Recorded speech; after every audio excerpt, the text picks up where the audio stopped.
Hello, and welcome to Fact Schmacks. It's the podcast good enough to get you a C. Minus. My name's Matt, and I've got a story to tell you. My name's Kev. I have a story to interrupt. Alrighty. Kevin, Okay. how's your Matthew? week been? It's been a week. You know, it's been good. Yeah. I'm pretty decent. How are you? How's your week been? Oh, brother, I've had a week. I think I'm walking away from my new vehicle, which is unfortunate. I meant to ask you about that. Yeah. Are you going to make them take it back? I think so. Yeah, absolutely. You should. Yeah. So for the listener there, I'm not going to mention the dealership because I do think this was genuinely an accident. But I got a vehicle recently. It was used, and when I went in, gently used, or so. Well, and maybe still or maybe very not. expensive. Still very expensive. And I reached into the glove compartment, and the glove compartment was full of stuff. One of the things that was in there was a collision report. So I don't know if this vehicle has been in an accident. It could have been pertaining to a different vehicle. Maybe some salesperson just shoved a bunch of stuff in there. Dude, I don't know. That's sloppy, man. But it's sloppy. It means that they didn't replace the cabin air filter if they didn't open the glove compartment, which they should have. And I didn't know that. yeah, so I've been having that kind of all happened when I was going through some stuff. So I couldn't really deal with that right at the moment. But then it started having an electrical issue, and I had to bring it back a few times. And so I just don't think I'm going to feel good about it. So I'm going to have to. I will say two things. One is white vehicles are often used as rentals, and rentals are often abused. That's one thing to consider. Yeah. The other thing is I can definitely hook you up with a good deal on the new vehicle if you were so inclined. Oh yeah, I've got a bit of a hook up there. I'm giving them a chance to make it right. I still I haven't heard back about what they want to do. They said they were going to meet with the managers. We're all going to have a meeting to get between service and sales because someone's dropped the ball hard here. Someone has shit the bed. Yeah. And then we're going to figure out what to do. But I think I said I was going to think about it over the weekend, and I might just be handing it back. And they were like, yeah, if you want to. I think that's your better move. And yeah. I'm sorry. I know that you're pretty excited about your new whip there. But, yeah. Thing about cars is they make them every day. Right. So yeah, I give them a chance to get me, basically the same but different. Yeah. And we'll go from there. Well, but as that was all going on, I really could have used some facts or smacks to lighten my mood. I was just gonna say, I'm glad you're prepped with disappointment already. You have a solid foundation of disappointment for our Fact Schmacks game today. Oh, good. So I was chilling out today. Yeah, it's a long weekend. It's Easter weekend. I don't know when this will be released, but we're recording over Easter weekend. I was watching a Blue Jays game against the Oakland A's today. Yeah. I had a solid nap between the 4th and 7th inning. It was fantastic. Yeah. Started thinking to myself, call that the 4th inning stretch. The Blue Jays. Birds. Birds. You know what's a group of birds? That's a flock. Sure, yeah. Sure. A group of birds is a flock. Excuse me. We're all familiar with a flock of crows. You know what that's called, right? Well, it's a murder of crows. That's a murder of crows. You know what a flock of Blue Jays is called? Oh, I don't. It's called a band. A band of Blue Jays? A band of Blue Jays. Okay, I can believe or it. Just, I guess just but you Jays, could have made whatever. it up. It's very unassuming. Well, that's not our fact schmack. That's just our lead-in. Oh, damn it. Okay. Fact or schmack, Matt. Okay. A flock of flamingos is a flamboyance. I hope to God that's true. Fact or schmacked. Yeah. A flock of seagulls is a sail. A sail of seagulls. Are these all supposed to be... Because a murder of crows isn't an alliteration. But a band of Blue Jays is. Okay, continue, please. Fact or schmacked. Yes. Sorry, one sec here. I did a bad copy-paste job. Fact or schmacked, a flock of loons is called an asylum.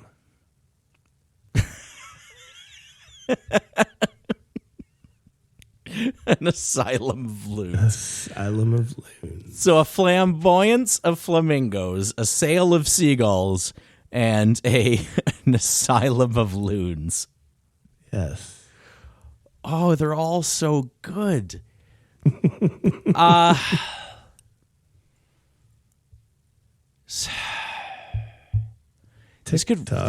Yeah, I don't know any of these, and I don't know anything about these, so I'm just guessing. The one that seems most out of place is an asylum of loons. I'm going to go with that. And that, sir, is how Kev gets a point. Oh, what was it? Yeah. So the schmacked was the gulls. A group of gulls is called, hold on, I just had to look it back up here. So there's actually a couple different names for each of these, and I'm going to have a link in the show notes so you can see. But gulls are a colony, a squabble, a flotilla, a scavenging, or a gullery. Okay. But not a sail. Wow. And it's an asylum of loons, a cry of loons, or a water dance of loons. No kidding. According to thespruce.com. Thespruce.com. Well, we trust the people over at thespruce.com. Like we You have to trust implicitly. things on the internet, man. You have to trust somebody, and for us, that's thespruce.com. Yeah. So I don't know. I thought that was pretty fun. I didn't know half those. There's a whole bunch of crazy ones. That was pretty fun, and I think the one that I wanted to be the schmacked the most was. I should have just went with which one I wanted to not be true. The flamboyance? No, the one I wanted to not be true was the Sail of Seagulls. Oh, okay. I really wanted Asylum of Loons and Flamboyance of Flamingos to be true. The world's a much more magic place if those are the names. Isn't that a great like way to a flamboyance? I thought flamboyance of flamingos. Absolutely, there's a flourish to real it. Flamingo outside of like a zoo or something. Yeah, I don't even know where flamingos are. They're also a stand of flamingos. I feel like Florida. I don't know. If I had to guess, I would say Florida. I saw a blue heron in my backyard the other day. That was pretty sweet. Oh Yeah. yeah. I saw Robin eat a worm. Sweet. That was gangster. Well, you did mention. Oh, sorry. Did you have something to clear before I? I was gonna say I think that gives me 3 out of 5, but I don't know because now we've put some episodes ahead of other episodes, and I have no memory, as I'm sure anybody who listened to any of our shows knows. What did we even talk about last week? I don't know.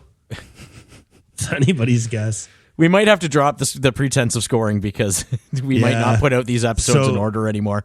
Yeah, well, that's the other thing. We didn't put the episodes out in order, so now it's all screwed up.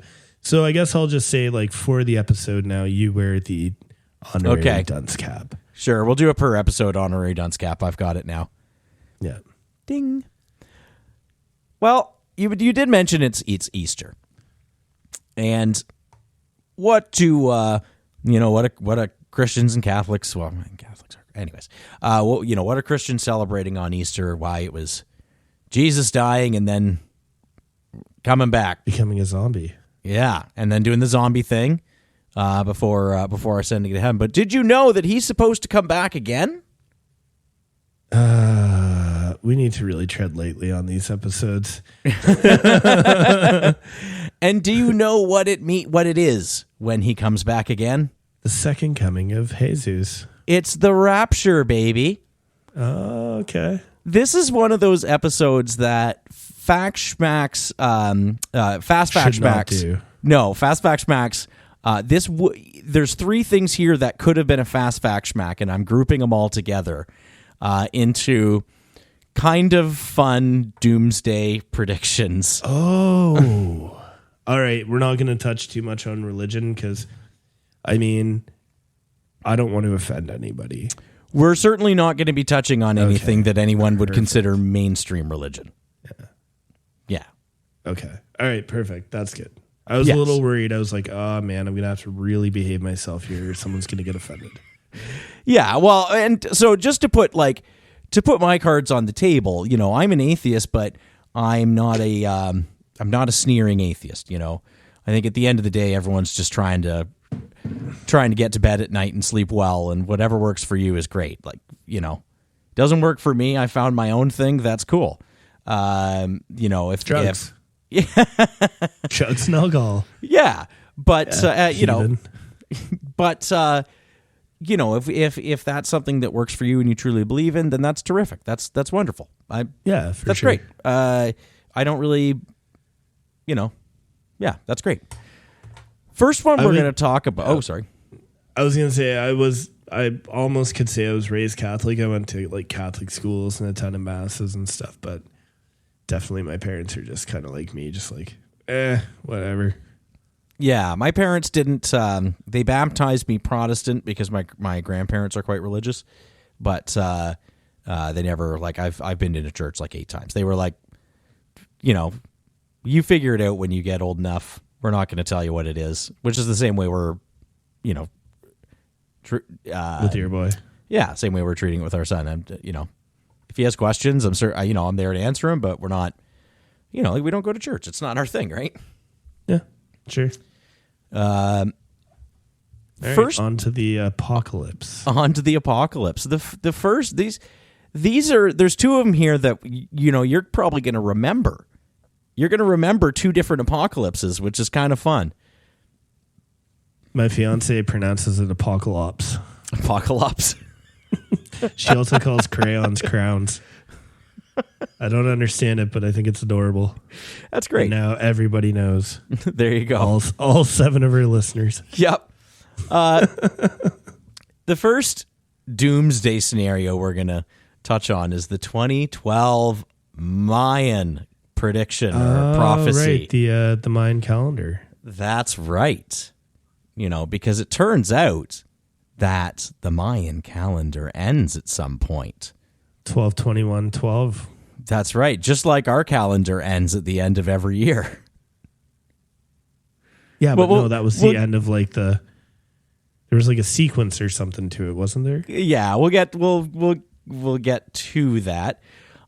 Starting around 1975, some New Agey kind of writers and spiritualist people became aware that the Mayan calendar was about to turn over to a new Baktun. I think is how this would be pronounced, but I could be doing that way wrong. I've read it before, and it's how it looks.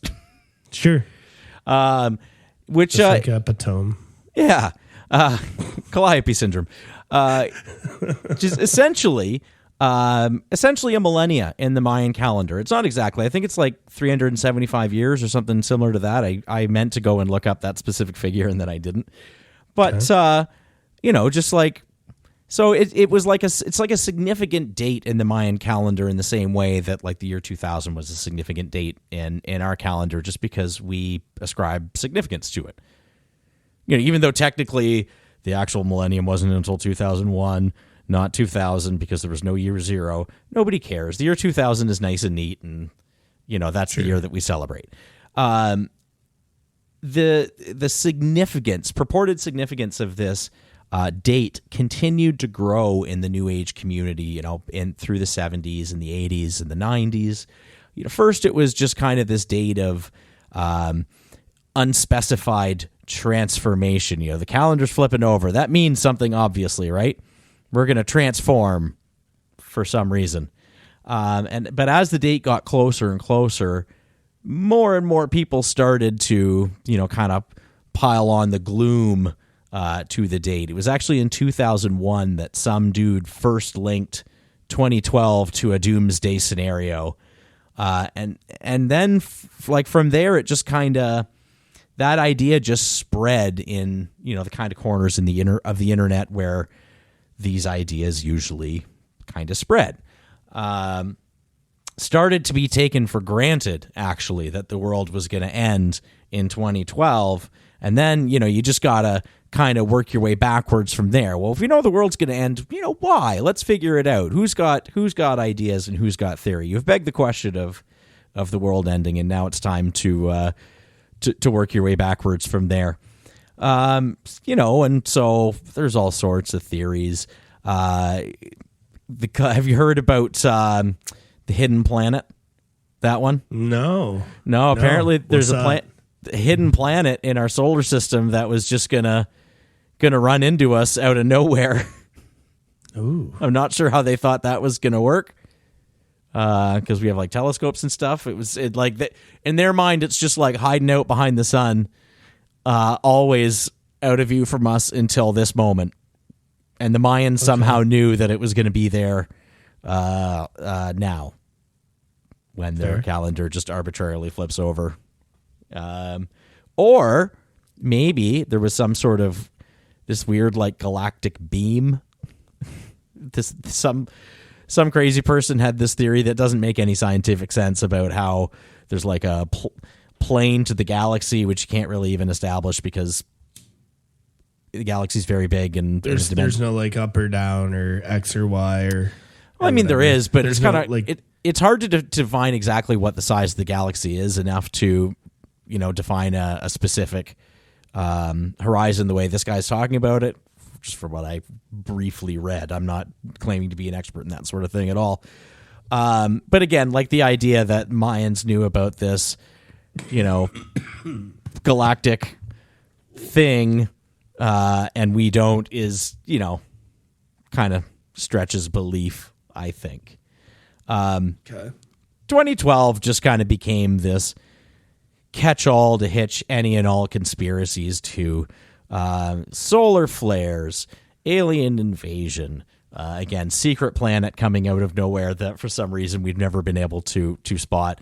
And the crazy thing is people kept up with this secret planet thing well past the point where you could feasibly even make the argument that a planet's going to come at us from, behind the sun. It takes time for it to cross the 100 million miles, 100 million to 110 million miles, something like that, to get from the sun to here. That takes time, even if you're going very fast, right? Right. It's like 7 minutes from here to the sun, right? Speed of light, 8 minutes. Yeah. 8 minutes. So any conventionally, if you're going like planet speed, it would take time. Yeah. Yeah, lots of time. We would have spotted it a long time ago. For sure. Mm-hmm. Do you remember, I just want to go back a little bit. I don't know if this may be your next point. Oh?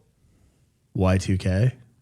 I wasn't actually going to get into Y2K because there was I'd say there was more hysteria over Y2K than there was hysteria over the Mayan calendar. Because the Mayan calendar was kind of this like kind of just jokey, like, like some stupid calendars turning over and some people think the world's going to end, blah, blah, blah. Yeah. But the Y2K thing was like initially when it was first presented, it's like, oh yeah, we don't know what these computers are going to do because they had the 2-digit date. Yeah. And if they think it's before and it could cause all these crashes and this and that and all these things where you were kind of like, oh, well, I mean, that could actually happen.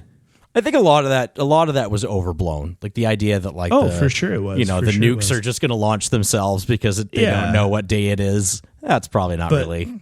But I mean, it was a thing that could have caused problems at the very least. For sure. And I mean, people figured out how to deal with it and dealt with it. There's another one coming up. If you're on a 32-bit system, 32-bit systems won't work past like 2038 or something. Because of the way that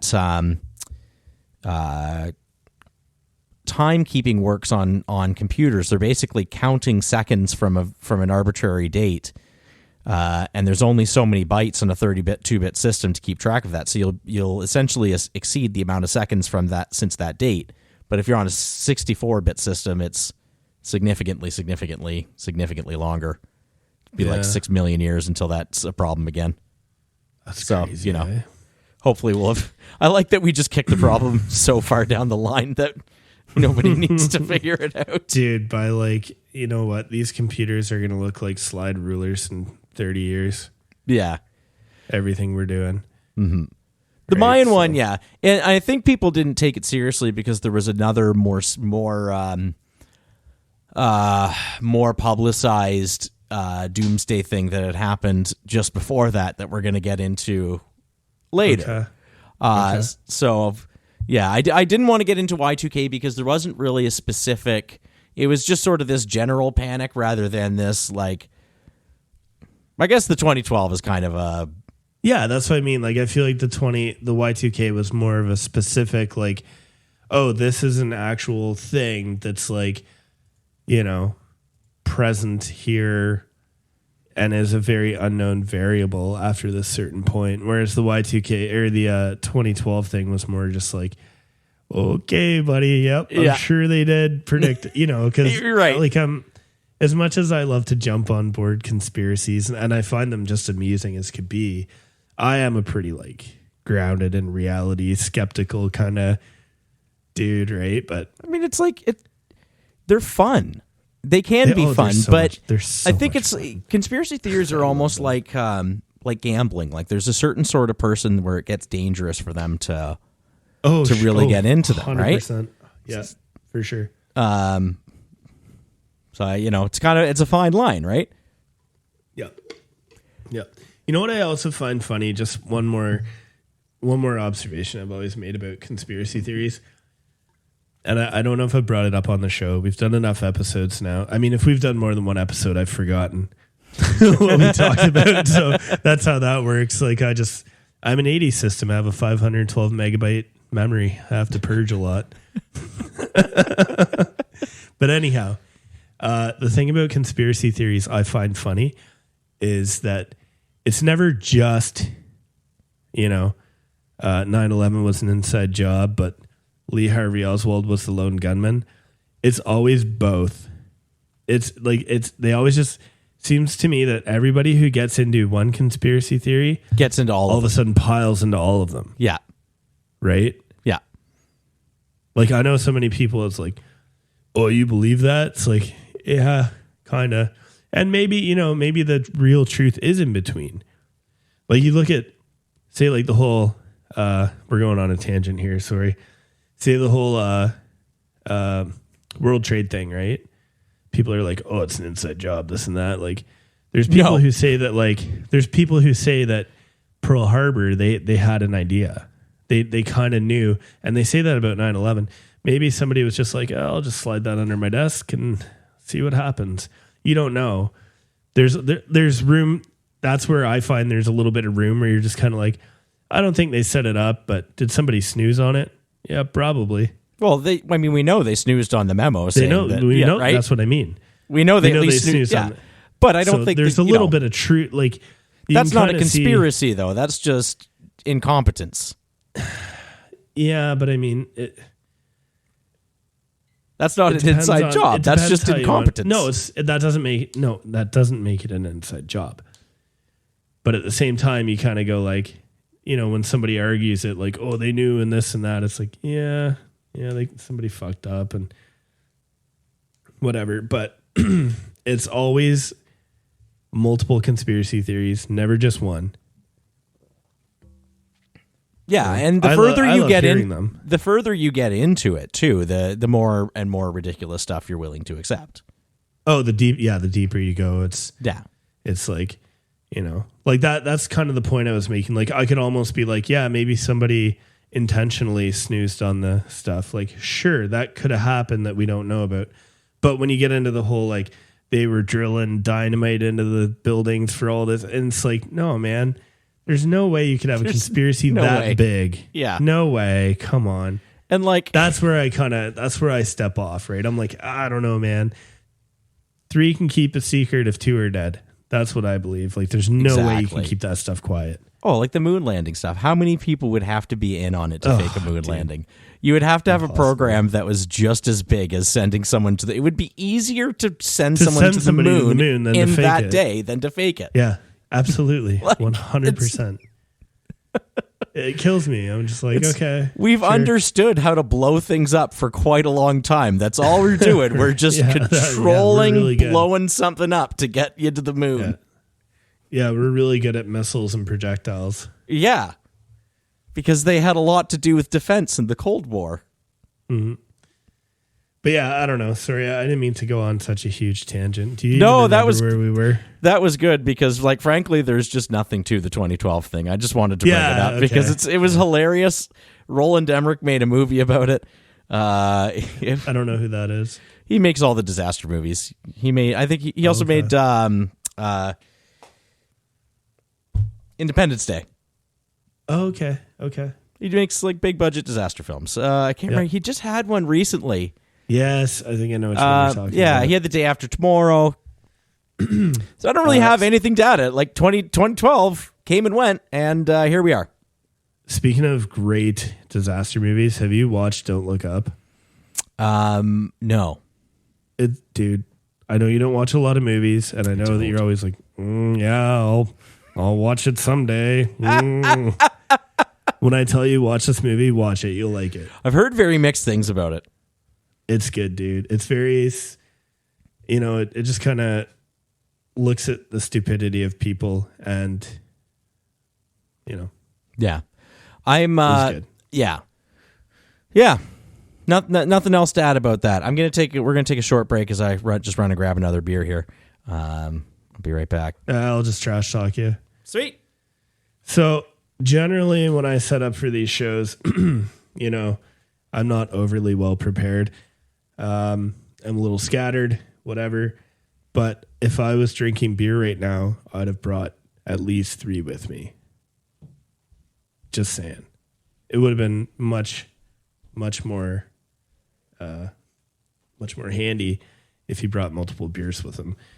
Wouldn't just leave me here nattering on to nobody and everybody all at once and awkwardly trying to fill the void while he runs to his beer fridge that I know is not even that far. And yet here I am just rambling.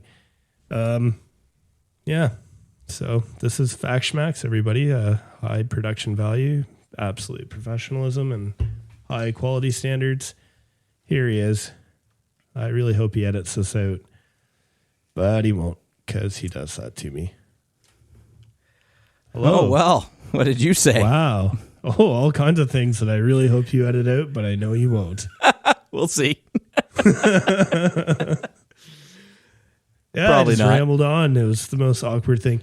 Listen, I'm gonna say one thing. If anybody out there who's listening, like if any of one of you 7 people hosts a podcast and you do it by yourself, like my hat is off to you because I couldn't do it. Oh, it's without a net, right? Without a net.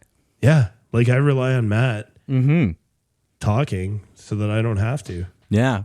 I mean, technically, we don't have a net either. She does a different podcast. Oh, God. Get on with the story and edit all of this out. God damn.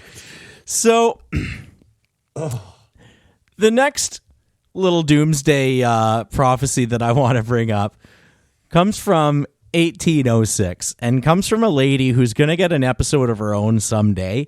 This is just a little footnote in her story, but it fit in with what we're doing here. Pardon me. In 1806, a lady named Mary Bateman, who, again, we're totally going to be doing an episode on, joined a sort of fringe religious movement. Not long after she joined this. The Mormons? No, this is in... Sorry, that's inappropriate. I apologize. This is in Leeds, which is... It's where The Who played. Yeah, there you go. Many years later. There you go. And Who? a lot of other bands. Who? The Who. Live What? from Leeds. Who? Pretty sure. God damn it. How did you fall for that the first time? Because, Matt, I'm not that bright. Not long after she joined this little fringe religious movement, a hen of hers began laying eggs with the message, "Christ is coming," etched Wait a minute. on them. Hens don't lay eggs. Do hens lay eggs? Yeah. Wait, are hens the females? Yeah, roosters and hens, right? Right. Yeah. Yeah, Hen I of got hers. a good question about that after. Okay. With Christ is coming etched on them, and 3 such eggs were hatched. This message was widely interpreted to be a harbinger of the end times. But this is a very quick story. They pretty quickly figured out that Mary there was taking freshly laid eggs and using a sort of acid to etch the message into them and then reinserting them into the chicken. Ugh. Poor chicken. I know. God damn. Yeah. Mary Bateman's a bad person. Oh, yeah. She is a very bad person. Like, I'm curious to see what this story is going to be. No doubt about that. But yeah, so, she was found out and that was that. Those two really are just kind of... That's an excellent story. There we go. Our first yoke about it. Oh, crying out loud. You're being really shellfish right now. So bad, dude. All right. Okay. Those were kind of teasers for the main story that I really want to talk about. I want to talk to you about... We're like 30 minutes into the show. Man, just fuck off, okay? Listen, why don't you just... We have a format to fill. And that's true. Our sponsors demand... I can't even. Our listeners demand you bust my balls. I wanted to really talk about Harold Camping. You might not know who Harold Camping was. He has since passed on. He's a very old man when this story starts. Harold Camping was the CEO of Family Radio, a large Christian radio network that was enormous in the USA. They had listenerships in millions, maybe even tens of millions, maybe even hundreds of millions. Like, they were broadcast all over the place. So they did better than Fact Schmacks? Just slightly. Just ever so slightly. But this Harold Camping, he was the CEO, and he also was a preacher. He was a very kind of I think he was like a biblical literalist sort of preacher. He didn't like these newfangled Bible ideas. One of those types. Yeah, I have Janis Joplin stuck in my head. Oh, okay. Janis Joplin or Joni Mitchell that sings Preacher Man? Janis Joplin. You got me there. Not much. I'm not Really? much. Yeah, I'm not much for 60s music, to be honest with you. Oh, buddy. Yeah. Really? Mm-hmm. I just find it's just none of it has. I mean, I don't like. It's not like I dislike it. I never put it on. Okay. Like, outside of the Beatles, really. All right. Well, I mean, you like the Beatles. That's cool. I like the Beatles. Yeah. Anyways, Harold Camping, when he was old, he used rock hard science and math, like ironclad math, to predict that the world was going to end on May 21st, 2011. Like, you don't even know how convincing this is. Let's go through the math here. So here's the thing. You start with Jesus died on April 1st, 33 AD. The year 2011 is 1,900. Hold on. I need my pen. Yeah, is 1,978 years away from 33 AD. Well, you multiply 1,978 by 365.2422, which gives you the number of days it's been since 33 AD, which was 722,449. Now, we're just going to park that number right there. That number's going to be important later. Strangely, I've followed along so far. Okay. Now, here's the thing. Atonement equals 5, obviously. Complete 5 what? Just the number 5. But what? Yeah, no, it's clear why. I don't think I need to get into it. Completeness equals 10, and I think that's even more clear why completeness equals 10. And heaven, well, it's so obvious that heaven is 17 that I feel like I feel like a fool for even saying it. You multiply those numbers together and you get 850. You square 850 and you get 722,500. Now, if you subtract 722,449 from 722,500, that's a difference of 51. 51 days plus April 1st, 2011 gets us to May 21st, 2011. I think, obviously, really solid case that he's made here. Okay, first of all, I want to say, yep, I was on track until I was not. Did I? And I don't think anybody really followed along with that. However, I feel like you delivered it properly, so I'm going to give you a point there. I have no idea what you said, but I think you said it right. Now, we'll know in the playback. Yeah. Do you want to know why? Like, do you want to get into the? Of course I do. The atonement and completeness. Of course I do. Yes. Okay.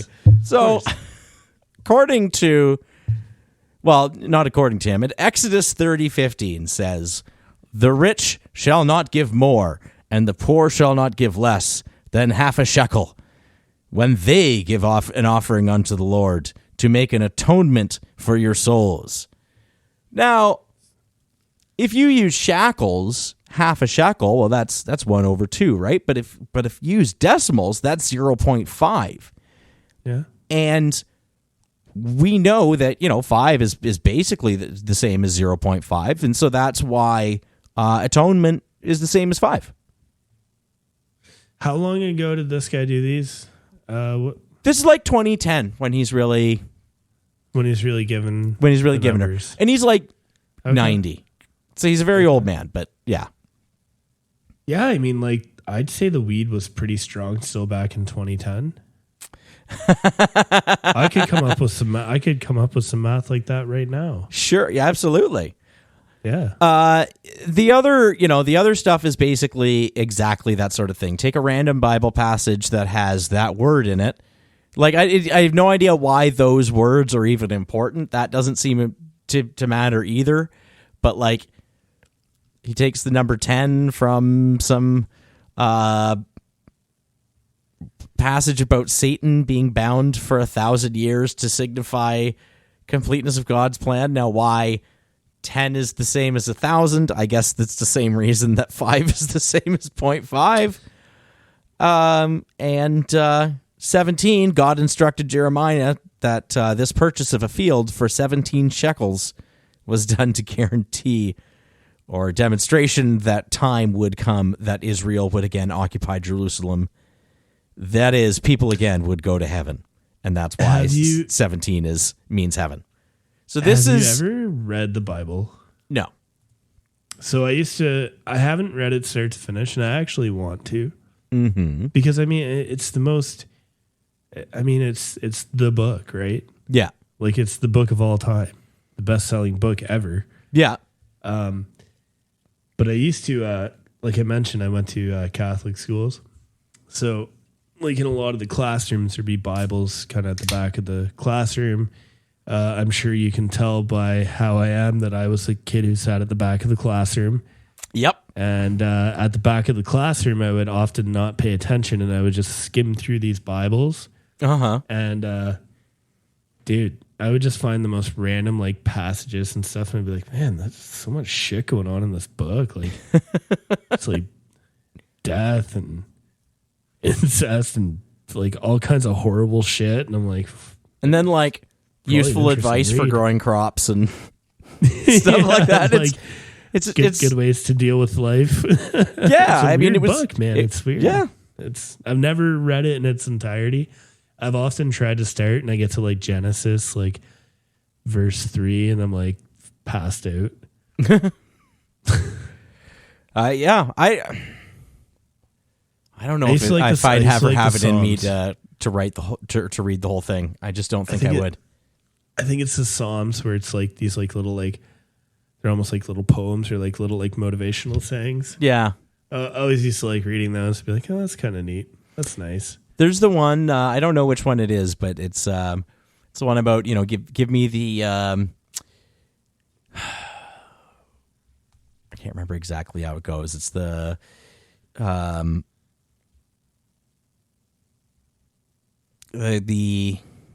strength to change the things I can. The oh yeah, that old adage. Yeah.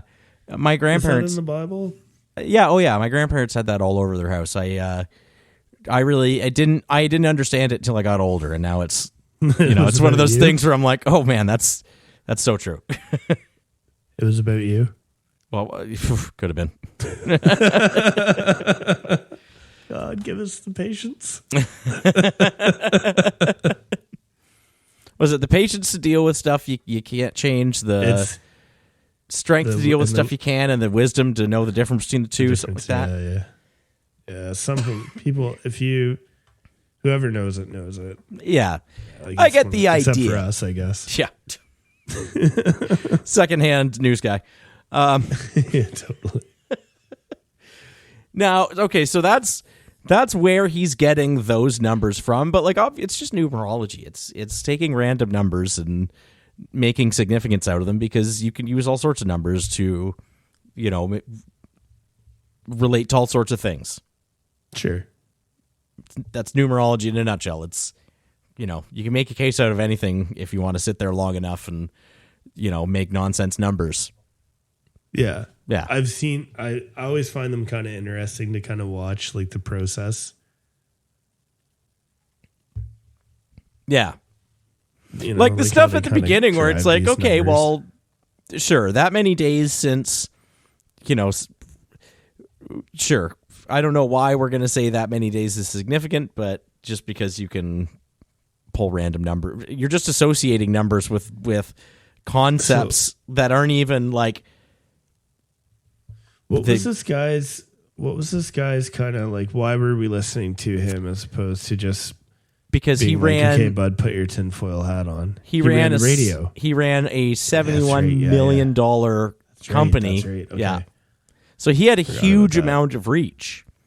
And once he had this, this prophecy, and he really wanted to get the word out, there had been other people at this radio station that had been keeping this guy in check, but they were also very old and they had gotten kind of sick and disinterested. So he was in the position where all of a sudden he had kind of free reign of the money and the content, and he just ran with it. So that's what's going to happen with you and I when I go senile, because I don't pay attention to anything. Yeah, and you've got full control of the joint account. Yeah. So he decides he needs to get the word out there about this incredible discovery. He erects 5,000 billboards across the United States. It was, at the time, the largest single event advertising campaign in U.S. history. As ridiculous as the idea was, the incredible reach of this campaign and the incredible reach of his radio program meant that a not insignificant amount of people bought into the idea that some guy had figured out that the world was going to end on May 21st, 2001. Now, I think we need to do that for our show. Get some billboards out there, 5,000. Yeah. With now awesome it's logo. One thing I want to note: a lot of people believed him, but far, far, far, far more people didn't. And as a matter of fact, in mainstream Christianity, pretty much every major, I think in every major branch of Christianity, it's considered a sin to try and predict the time and the hour of the rapture. Sure it is. So this is not like he's not preaching mainstream Christianity at all. This is something a little different. Do you know where all those stories come from in the Bible? Is it Genesis? The Genesis. Oh, a book of Revelation. Sorry, Book of Revelations. Yeah, but that's the one I should read. The Book of Revelations was written in code because at the time there was big prosecution to anybody who is writing for Christians. Like, I don't know, I forget exactly when it was made, but I think it was like a Roman. Yeah, it was during Nero. Thing. So these, I think when a lot of this stuff was happening. Yeah, so they would write kind of in these cryptic ways, and then now that we look back and try and interpret that we get these, you can get all kinds of different things from it. Yeah. It's a crazy book. Like the Horsemen of the Apocalypse and all that stuff. Oh, it's amazing imagery. The Beast. Yeah. Yeah, it's dude, I really do need to read it. Have you? Maybe I'll stop being a heathen. One Maybe thing it'll I love seeing is not. It's going to sound weird.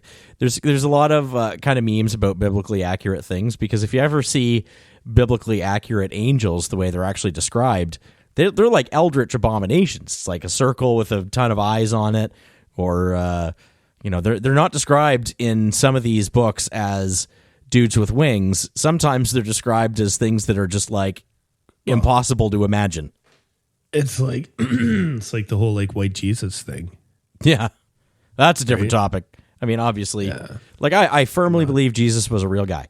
Absolutely.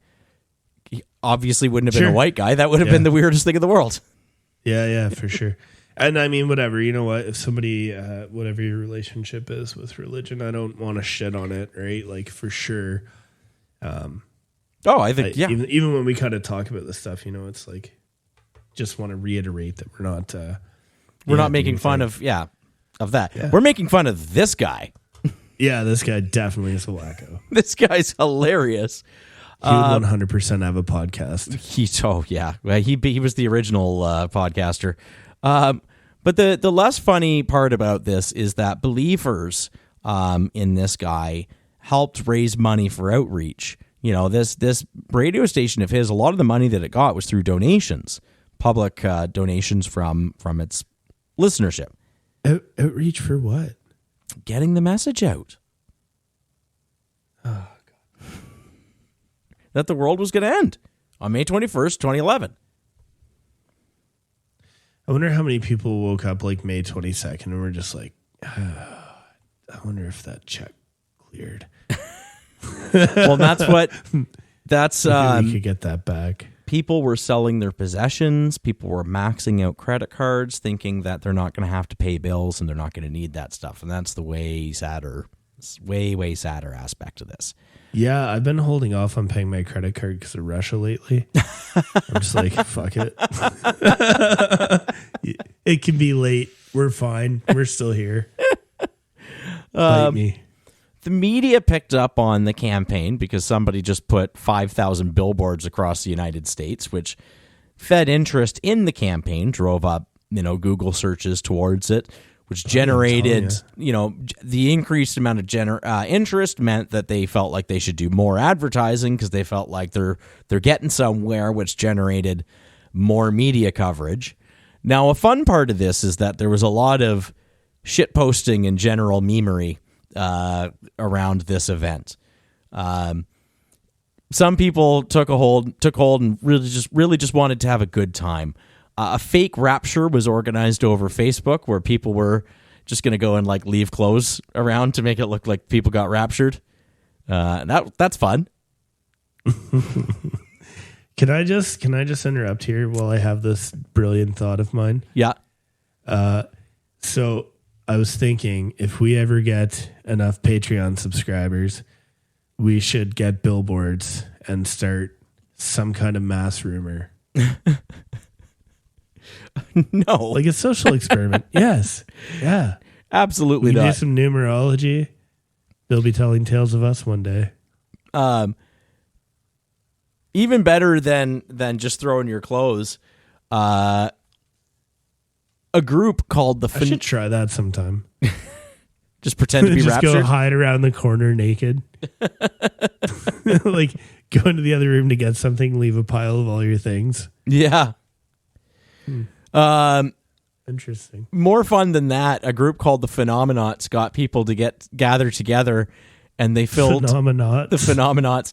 They filled sex dolls with helium and attached them to helium balloons and released them and watched them float up to the heavens. And what? There's video footage of this, and I can tell you it's profound. It's a profound experience watching. What was I doing in 2010 that I missed all this? Right. I was probably on some like shutdown or something somewhere, like working all day. Yeah. I would remember that story. And I remember hearing about the guy. Yeah. I don't remember about the sex dolls or any of that stuff. Like, yeah. That's crazy. Yeah. Wow. So that happened, huh? That did happen. And like I said, you should go see some of the footage. It's life affirming when you watch those sex dolls 100%. floating up towards the heavens. I'm going to link all that in the show description when we put it out. So anybody who is listening, if you look in the show notes, hopefully there's some good video links. You can take a peek at that. We should link the internet historian video about Harold camping, because 100%. he does a wonderful video, and I'm trying so hard not to make any of the same jokes that he made, because that's sometimes the curse of watching other stuff, and they're too good. Yeah. So I'm trying so hard to not do the same thing. But for people who really believed in this, their lives kind of got a little messed up, man. People sold possessions to fund last-minute trips. People were scared shitless that this was going to happen. When May 20... Dude, if I really believed that, I'd have just dropped every dollar I had and been like, let's do it. Yeah. When May 21st, 2011 came and went, it was supposed to happen at 6 o'clock, I guess, Eastern time. The world didn't end. Camping had a lot of explaining to do, you know? And after a day in solitude, he came out and he'd realized he'd made a big error. He gave another date, didn't he? It's time to fess up. Yep. You see, it's the Book of John. I do remember that story. The Book of John, 21:11.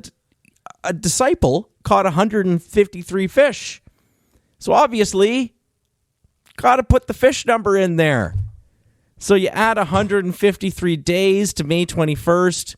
New date, October 21st, 2011. Now, 2 weeks after he proclaimed his new date, he had a stroke. That did not kill him, but he did have a stroke 2 weeks after. And if you do believe in God sending messages, maybe that was one of them. Wow. But he did survive it, and before the October 21st date rolled around, he did actually, like, for real, realize the error of his ways, and he publicly proclaimed that he had sinned and that nobody could actually predict the date of the rapture. Nothing to see here, folks. Sorry about that. But, you know, he took a lot of people for a ride. Certainly not as bad as a lot of the other kind of doomsday stuff. Yeah, like there was no Kool-Aid. There was no Kool-Aid. There was no, you know, Jonestown is a subject that I'm eternally fascinated by, but I don't think we could ever do an episode on it because it's just so awful, you know.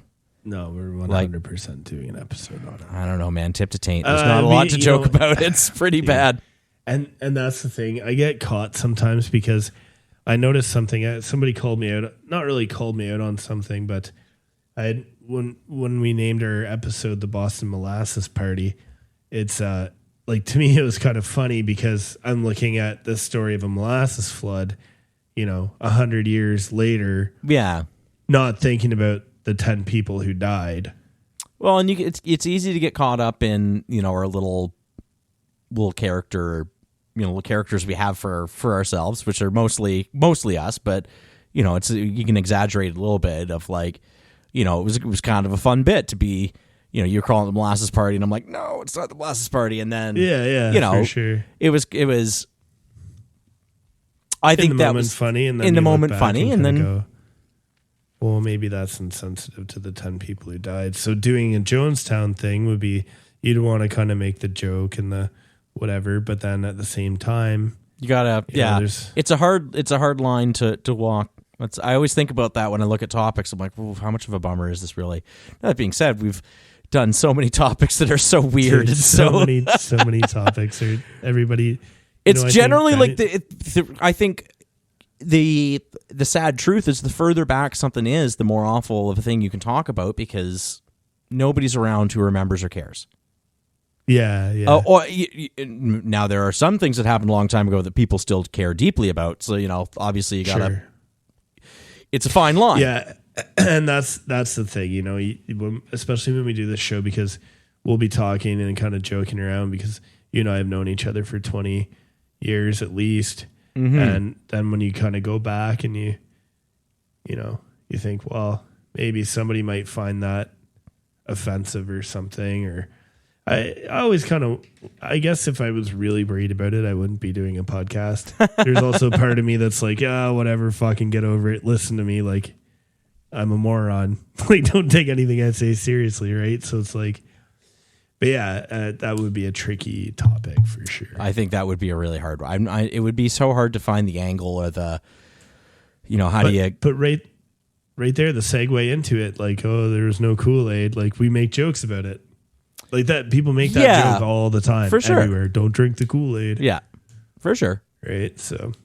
Yeah, people joke about, Heaven's Gate a lot. That's kind of that's also a pretty bummer story when you get right down to it.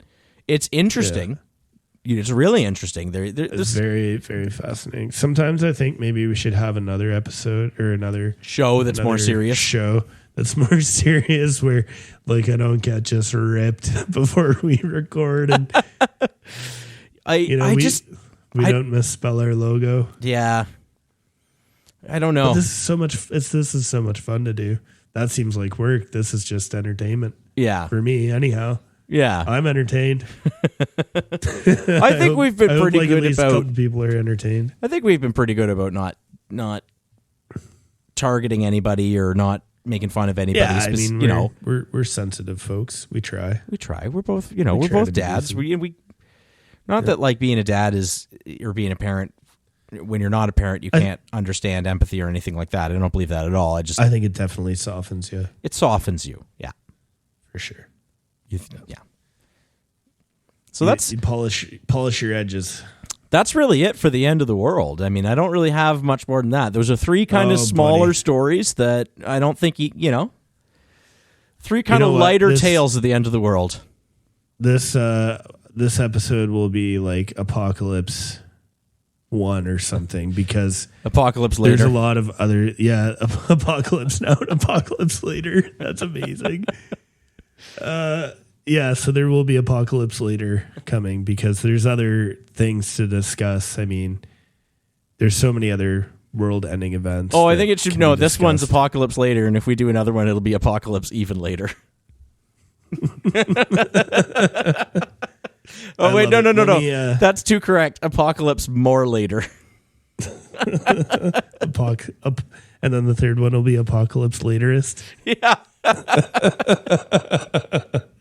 All right, let me wrap this up with Kev's closing fact. So, our moon used to be up to, our moon used to be closer. Let me phrase it this way. Well, at one point it was really close, like really close. So computers, there was the impact, right? Yeah. So computer simulations suggested the moon could have been 12 to 19 times closer at a distance of just 20,000 to 30,000 kilometers compared to the 384,000 kilometers today. Wow. But it's still spinning away because the transfer of energy from the rotation and tidal bulges of the Earth.